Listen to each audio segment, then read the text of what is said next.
여러분 안녕하세요. 바치칸 뉴스 정혜림 아나운서입니다. 24살 밝고 열정적이었다던 청년 김윤균 씨가 지난 11일 새벽 홀로 발전소 현장을 점검하던 도중 참혹한 사고로 목숨을 잃었습니다. 그 현장에는 사고를 막아줄 동료도 CCTV조차도 없어서 언제 어떻게 죽음을 맞이했는지조차 명확히 알 수 없는 상황이라고 하네요. 입사한 지 이제 고작 2개월밖에 되지 않았다던 김윤균 씨가 하청업체 계약직 노동자였던 것으로 알려지고 있는데요. 결국도 위험의 외주화가 부른 참사였던 셈입니다. 이제는 이 악순환의 곤을 끊어야 하지 않을까요?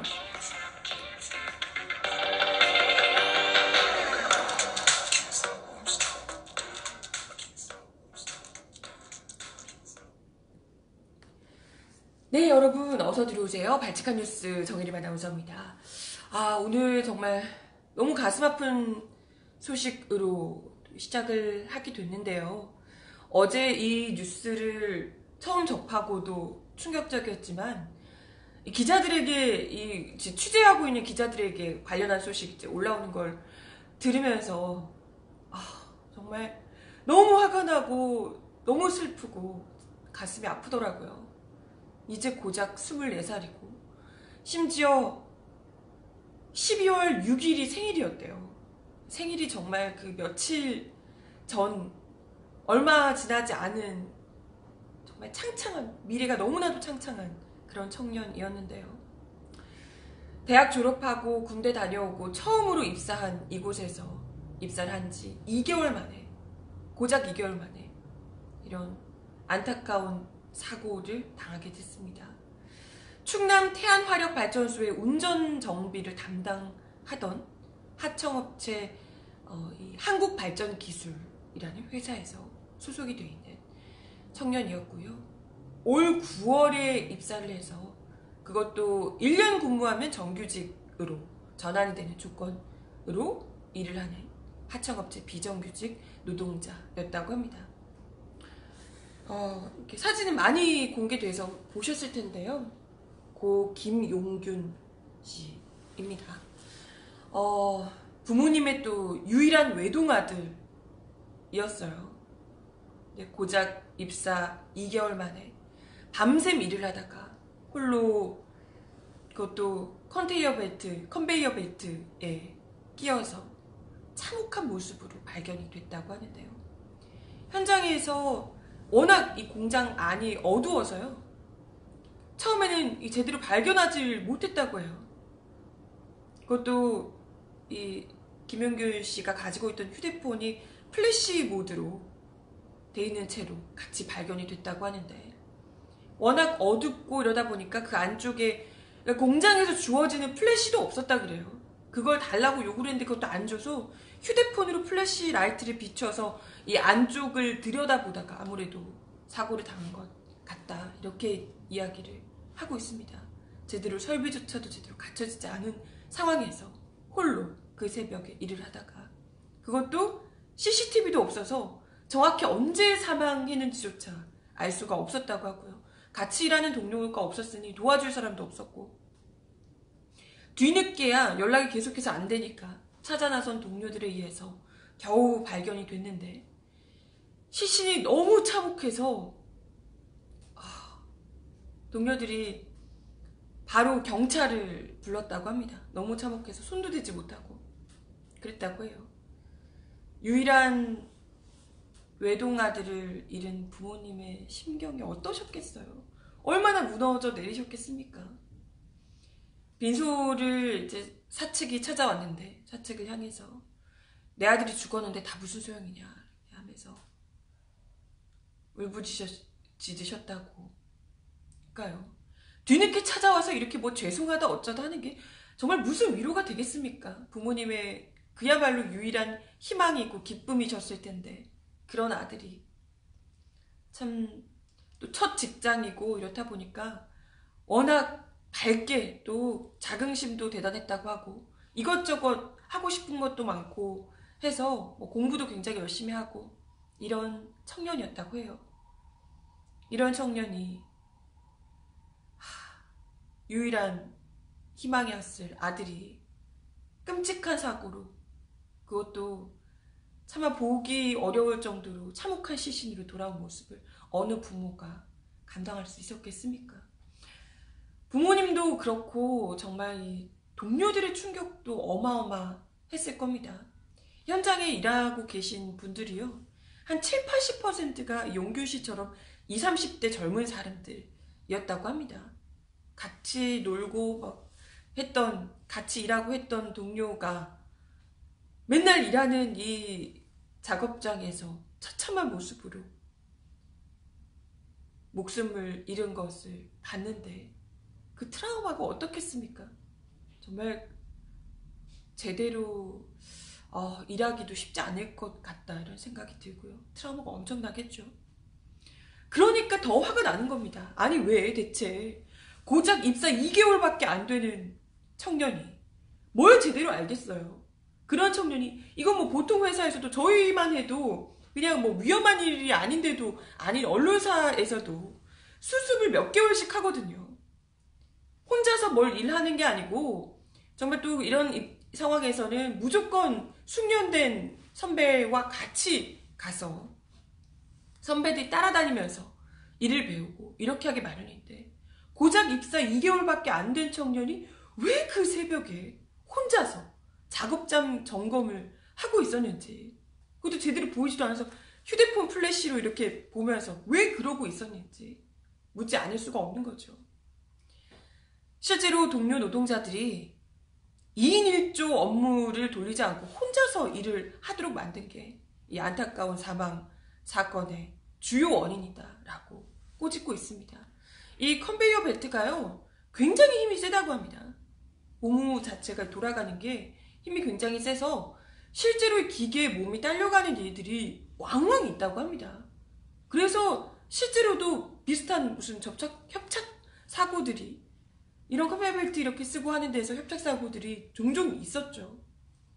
그런데 만약에 2인 1조로 일을 했더라면 안전 스위치가 있대요. 그래서 만약에 이런 협착 사고로 기계 몸이 이렇게 들어가려고 한다 하더라도 안전 스위치를 바로 작동을 해서 기계를 그대로 멈출 수 있다는 겁니다.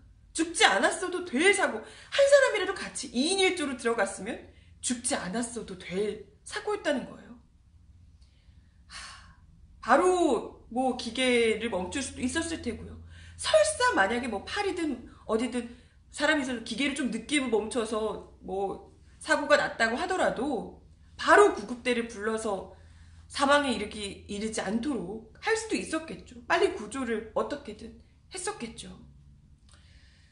지금 경찰과 노동당국에서도 회사에 뭐 작업 중지 명령을 내리고 김영균 씨가 왜 1인 근무를 했는지 경위를 조사하고 있다고 하는데, 뭐 원청에서는 뭐 자기들이 시킨 거 아니다 뭐 이런 식으로 하청 업체에서 그렇게 했고, 자기들은 뭐 2인 1조로 하라고 했는데 뭐 그쪽에서 결정을 그렇게 해가지고 한 거다, 이런 식으로 발을 좀 슬 빼려고 하는 모양이에요. 경찰 관계자에 따르면 하루 근무자가 12명이긴 한데 운전원 등을 제외하면 실제 현장 근무 인원이 6명에 불과하다고 합니다. 그러니까 관례적으로 그냥 한 명만 계속해서 한 명이 근무를 하는 걸로 그랬던 것으로 보인다고 하고요. 현장 근무자 등을 상대로 정확한 사고 경위를 조사하는 등 법 위반 여부를 가릴 예정이라고 밝혔습니다. 근데 진짜 회사에서 그걸 몰랐을까요? 이게 위험한지 몰랐겠냐고. 그럴 리가 없죠. 그걸 알면서도 계속해서 이렇게 한 거잖아요. 실제로 이미 작년 11월에도요. 똑같이 협착 사고로 태안화력발전소에서 노동자 한 명이 또 비슷한 사고로 목숨을 잃었고요. 거의 매해 발전소에서 작업을 하다가 수많은 노동자들이 거의 한 해 한 명꼴로는 목숨을 잃고 엄청난 부상자들이 계속해서 발생을 해왔습니다. 절대 모를 수가 없다는 거지. 이게 얼마나 위험한지. 이것 때문에 비정규직 노동자들이 안전 문제를 제기하면서 2인 1조를 해야 한다라고 인력 충원을 수차례 요구를 해왔던 거고요. 하지만 문제는 이들이 이 김영균 씨 역시도 하청업체 비정규직 노동자 노동자였고, 하청업체인 것도 문제인데 거기다 비정규직 노동자면 당연히 고용의 불안이 걱정이 되니까 시키는 대로 할 수밖에 없죠. 무리한 요구를 하더라도. 그리고 이 하청업체들 같은 경우에는 지금 이 한국서부발전에서 발전소를 운영하는 이 한국서부발전 원청이죠. 원청에서 단가를 가장 낮게 제시하는 업체로 3년에 한 번씩 발탁을 하는 거예요. 선택해서 일을 맡긴다고 해요. 어느 하청업체, 어느 회사들이 가장 단가를 낮게 제시하는가를 봤다가 가장 낮은 곳을 선택을 하는 거예요. 일을 맡기는 거죠. 그럼 당연히 어떻게 되겠습니까? 하청업체들은 어떻게든 일을 따내기 위해서 단가를 더 경쟁적으로 낮추려고 하겠죠. 가장 쉬운 방법은 사람을 줄여서 인력을 줄이고, 그러면서 두 명 할 일을 한 명이 하게 만들고 이렇게 하는 것 아니겠습니까? 그렇게 단가를 낮추는 거죠, 보통. 그러다 보니까 2인 1조로 들어가서 행여라도, 특히나 이런 좀 위험이 있는 일들을, 행여라도 발생할 위험한 사고를 서로가 보완을 해줘야 하는 이런 일에도 한 명이 혼자서 다 담당하도록 일을 시키면서 이런 끔찍한 사망사고를 발생할 수밖에 없게 구조를 그렇게 계속해서 만든다는 겁니다. 여러분들 기억하시죠? 이 구의역 사고, 스크린도어 그 사고 기억하시죠? 그때 김군 역시도 똑같은, 정말 소름 끼칠 정도로 똑같은 사고였습니다. 정말 그 하청업체 직원이었고 안전 관련된 업무였음에도 불구하고 혼자서 일을 하다가 끔찍한 참변을 당했었죠. 그러니까 이런 수많은 하청업체들의 이 노동자들이 위험한지 뻔히 알면서도, 모두가 알고 있는 그런 위험성에도 불구하고 계속해서 모른 척하는, 돈 때문에 모른 척하는 원청과 하청업체 이 사측의 이기심 때문에 계속해서 지속적으로 목숨을 잃고 있다는 거죠. 그래서 어떻게든 지금 직영화해야 한다는 주장을 우리 비정규직 노동자들이 계속해 왔던 거고요. 이게 뭐 다른 문제가 아닙니다. 이거 정말 거의 목숨, 삶이 달려있는 거잖아요. 자기 생명이 달려있는 문제입니다. 조금이라도 직영화를 그래도 해야만 인력도 충원할 수 있고 안전관리도 제대로 할 수 있기 때문에 계속해서 이런 주장을 비정규직 노동자들이 해왔던 거죠. 우리 그 구의역 김군도 그렇지만 얼마 전에 왜 KTX 사고 때도 제가 그런 이야기 드렸었죠. 사고가 났는데 고객들이 가장 가까이에서 응대하는 승무원들이 사고에 대한 아무런 지시를 받지 못합니다. 뭘 어떻게 해야 될지 몰라요. 교육도 받지 못했습니다. 왜냐하면 승무원들이 안전 담당이 아니에요. 하청업체 직원이기 때문이죠. 아무런 본청으로부터 아무런 지시를 받지 못한다는 거예요. 정말 인건비 줄이겠다는 이 정말 욕심 때문에 무리하게 인력을 감축하는 것이, 그래서 하청으로 외주화를 맡기는 것이 얼마나 실제로 위험천만한 일인지를 우리가 계속해서 온갖 사고들로 보고 있는데도 불구하고 사측은 계속해서 이걸 외면하고 있는 거죠. 이런 요구들이 계속되고 있음에도 불구하고 이제는 위험의 외주화가 아니라 정말 죽음의 외주화가 아니냐, 이런 이야기를 할 수밖에 없는 겁니다. 더 열받는 건요, 오늘 저희 민중예술의 기자도 이제 취재하러 내려갔는데 그 기자가 인터뷰를 한 내용에 따르면, 같이 동료 노동자들 이야기에 따르면요, 사고가 났는데 이 사측이요, 이 사람이 죽었잖아요. 근데 발전기를 돌려야 되니까 시체 빨리 빼내고 기계를 빨리 돌려라 라고 시켰다고 합니다. 사람이 거기에 죽어서 그 참혹한 현장, 손도 대지 못할 정도로 참혹한 현장을 보고도 사측이 발전기 빨리 돌리라고, 시체 빨리 빼내고, 그런 인간 같지도 않은, 이게 인간이에요 진짜? 그런 지시를 내렸다고 합니다. 그래서 시체를 발견하고도 30분 동안이나 벨트가 더 돌아갔다고 해요. 이게 어떻게, 노동자들을 사람으로 보면 이런 일은 절대 못하는 거죠. 어떻게 사람이 죽었는데 언제 일할 거냐고 계속 독촉을 하고 어떻게 이럴 수가 있겠습니까? 그죠? 얼마나 잔혹한 현장인지를 너무 끔찍합니다. 이렇게 정말 노동자들을 인간으로도 대우하지 않는 가운데 서부발전은 올해 3분기에만 영업이익을 1780억 넘게 창출을 했다고 합니다. 이렇게 노동자들 목숨을 파리 목숨처럼 여기며 돈을 아껴서 노동자들 죽음을 모른 채 하면서 그렇게 돈을 아끼고 돈을 더 많이 벌어들인 거죠. 인터뷰를 한 이 현장의 동료는 회사 그만두겠다고, 아예 더는 여기서 일 못하겠다 이렇게. 왜 안 그렇겠습니까? 이 끔찍한 상황을 봤는데도 아무렇지도 않게 컨베이어 벨트 빨리 돌려라, 시체 빨리 치우고 빨리 기계 돌려라, 이런 얘기를 하고 있는 회사에 무슨 뭔 일을 해도 이 회사에는 못 있겠다 이런 생각이 들지 않겠어요? 실제로도 그분 이제 가족들이 뉴스를 보면서 다들 울면서 너무 무섭다고, 거기 일 그만뒀으면 좋겠다 이러면서 전화가 왔다고 이야기를 하더래요. 자기들도 언제 내가 그렇게 될 수도 있다 이런 생각이 들지 않겠습니까? 언제 그렇게 될지도 모른다는 두려움에 일을 제대로 할 수 있을까 싶습니다. 언제까지 이런 분들에게 이런 끔찍한 두려움, 고통을 안겨줘야 하는지. 실제로 지금 계속되는 이런 하청업체들, 비정규직 노동자들의 사망사고가 계속해서 지금 안타까운 사고들이 이어지고 있는데 거의 뭐 90%가 하청업체 비정규직 노동자들이라고 합니다. 그게 뭐겠어요? 결국은 직접 고용이 아니고 이익만을 위해서 외주화를 돌린 것, 이런 것들이 결국에는 노동자들을 죽음으로 내몰고 있다라는 것을 똑똑히 보여주는 수치라고 할 수가 있습니다. 김용균 씨와 같은 발전소 비정규직 노동자라고 하는 이태성 씨가 어제 사실 이 기자회견을 하면서 김용균 씨의 소식을 전하면서 이 소식이 더 많이 알려지게 됐는데요. 이렇게 이야기를 하셨어요. 기자회견장에서. 24살 꽃다운 청년이 석탄 이송하는 기계에 끼어서 머리가 절단났다.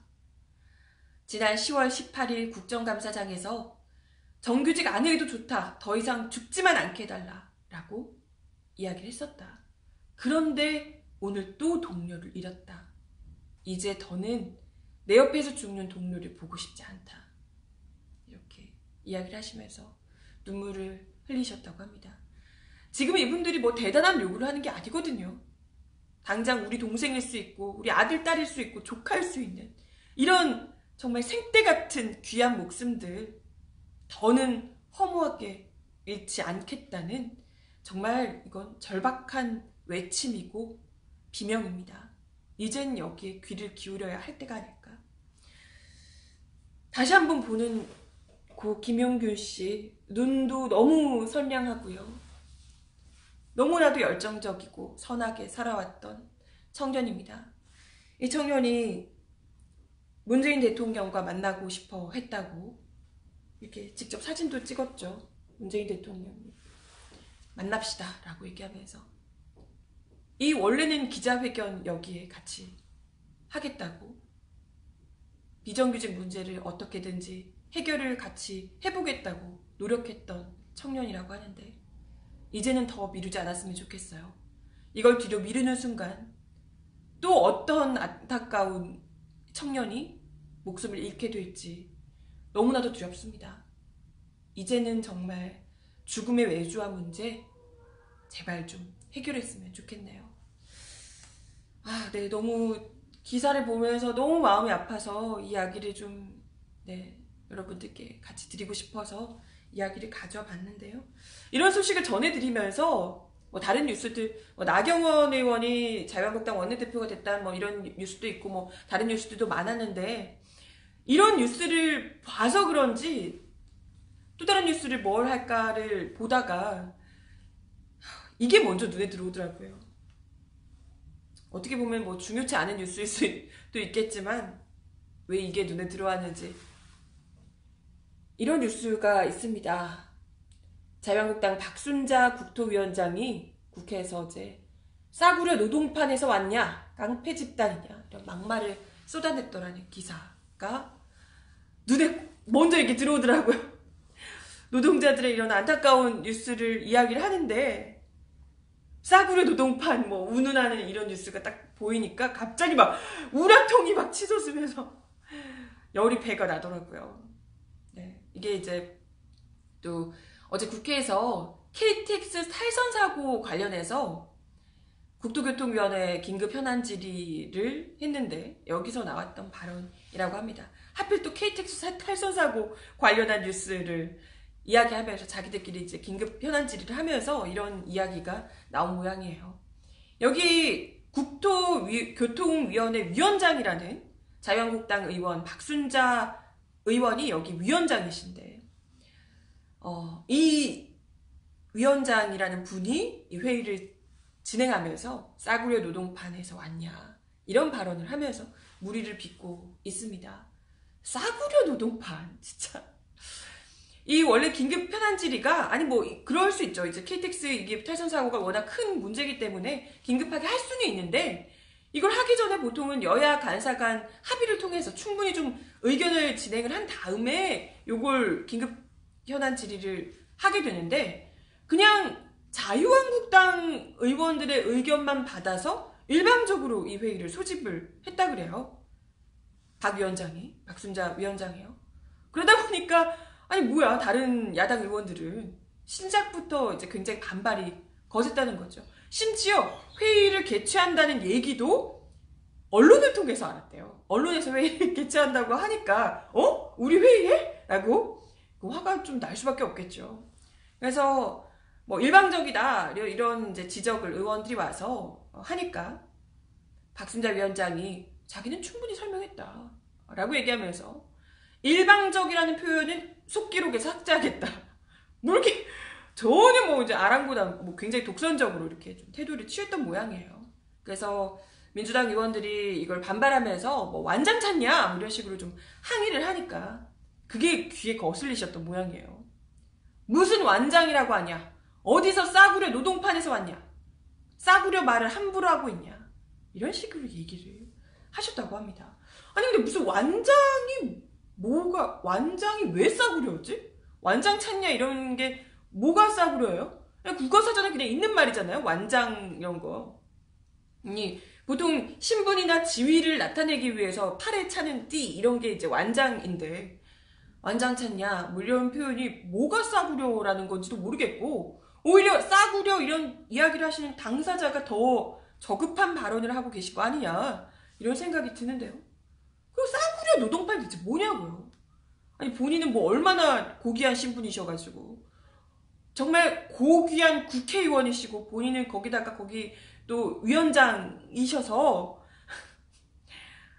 어디 싸구려 노동판에서 왔냐 이런 식으로 좀 깔보듯이 이야기를 하시는 건지 아니 얼마나 이 땅의 노동자들을 싸구려라고 생각을 하셨으면 싸구려 노동판 이런 얘기를 아무렇지도 않게 분명히 그것도 속기록에다 남을 텐데 그걸 아무렇지도 않게 언론들도 있고 이런데 그런 얘기를 하시는지 진짜 놀라울 따름입니다. 그 천박한 노동인식 자체가 그야말로 싸구려가 아닌가 이런 생각을 하게 되네요. 아니 누가 국회의원 완장 달게 해줬다고 생각하시는 건가요? 정말 국민들을 우습게 알아도 진짜 유분수지.